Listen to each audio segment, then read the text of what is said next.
understand the ellipses today.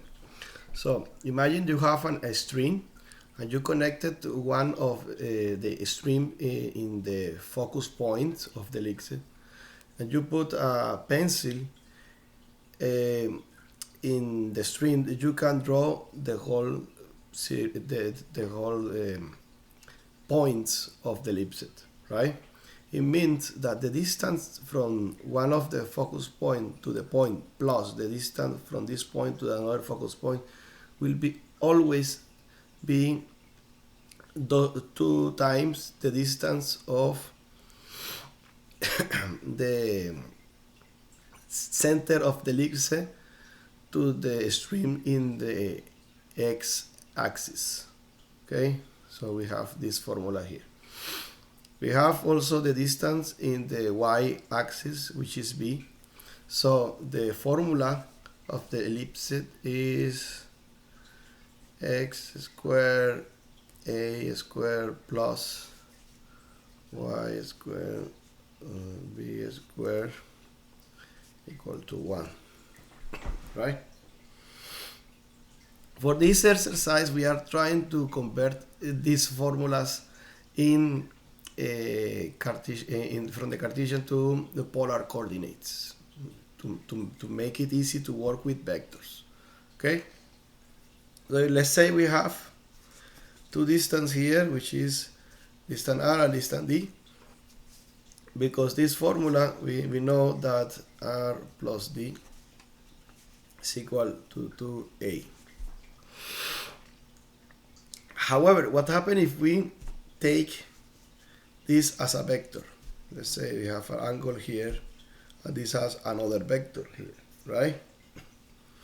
So what will be the distance of this point for the second vector? We have that the center to the focus point is c. So if we have from one focus point to another focus point, this distance will be 2c, right? So we know that this is moving only in one direction, it's not moving in the other direction. So the vector for d will be, let's say, the vector will be this vector that we have here, right? The r vector, r as a vector, not as a magnitude, as a vector, minus the vector, an isolated vector with the 2c, only in the x-axis, which will be 2c in the I plus nothing in the y, in the j, right? For simplicity, we can write something like this, right? Oh, I also forgot that this a, we can see that if we do the trigonometry, is also the hypotenuse of this triangle. In the case that a is the same distance of b, then we are talking about a circle and not as an ellipse. But because this is different, because we are missing this part, then this is an ellipse. Okay, so we can say that a squared is equal to b squared plus c squared. Okay, let's don't combine this. Now what? Let's continue with what we have here. Let's say we have the magnitude of the vector r, right, plus the magnitude of the resulting vector r minus 2c I, right, is equal to 2a. This is a vector. Then this is equivalent also to say that r, I mean, if I move this to to the other side and move the other one to the other side, we will have 28, right, square equal, and because it's a square, it doesn't matter if it's positive or negative, the magnitude will be always positive in this case, to the square of the magnitude of the resulting vector 2ci, right?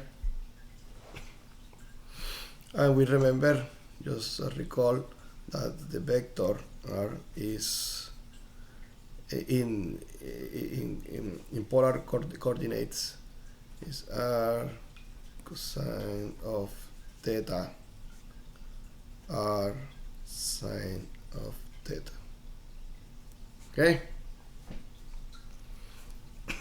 So we have here these two equations that we can solve using algebra.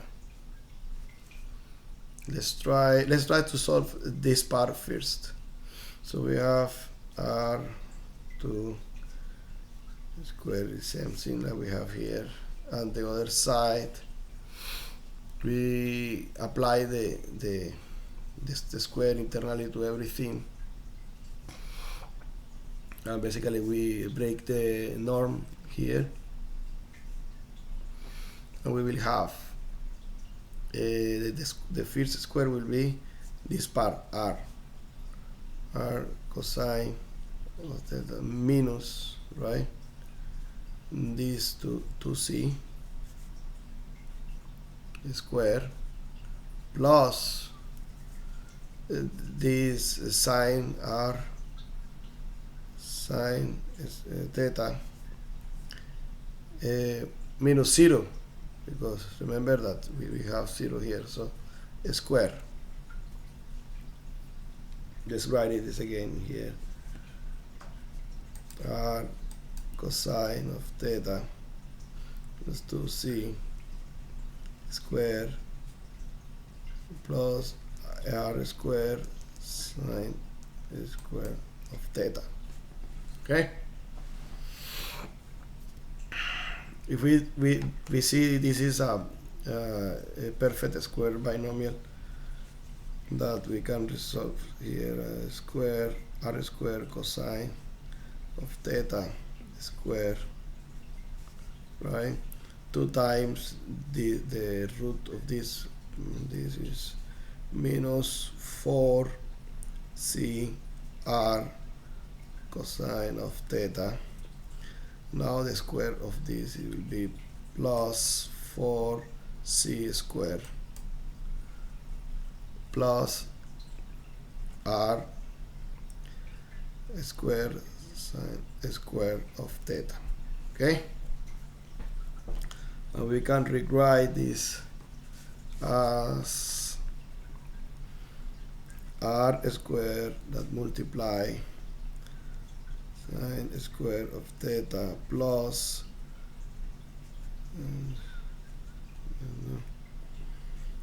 right minus 4c r cosine of theta plus 4c square, and by trigonometric identities this is 1, right?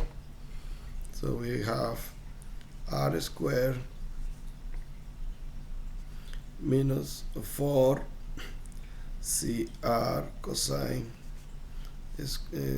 of theta plus 4c square. Okay, and we are still missing to do the factorization in the other side. So the other side, how will be the other side? Let's start from here. The other side will be r square 2 times, which is minus 4ar plus 4a square equal to the same thing that we have here, r minus 4cr cosine of theta plus 4c squared. And this one can go away, and we can see also that we have 4, 4, and 4, 4 here. We can factorize that also, and we will have minus ar plus a squared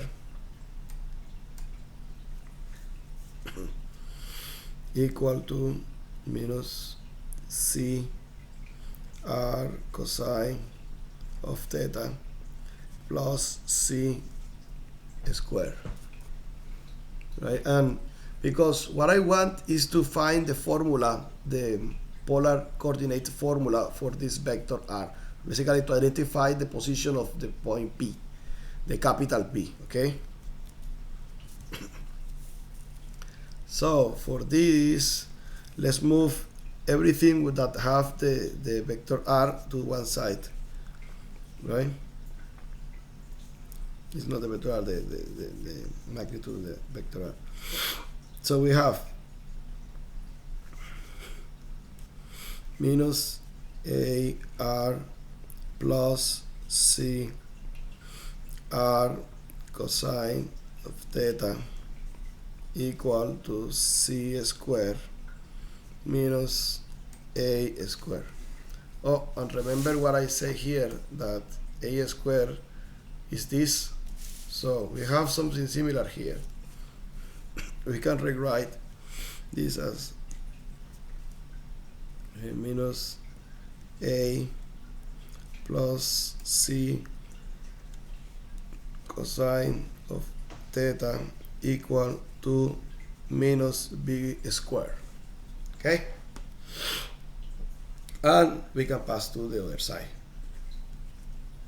R equal to minus b squared minus a plus c cosine of theta. And if we want to eliminate this signal, negative signal, we can do the same thing here. B squared a minus c cosine of theta, right? We can also remove this a from there. Will be b squared divided by a 1 minus c divided by a cosine of theta. And I have to do a pause here to explain something that I forgot to do from the beginning, which is the eccentricity. Okay, the eccentricity is this value that will say how will be the r of the ellipse, or if it's actually an ellipse, because if the eccentricity is equal to 1, we actually have a parabola.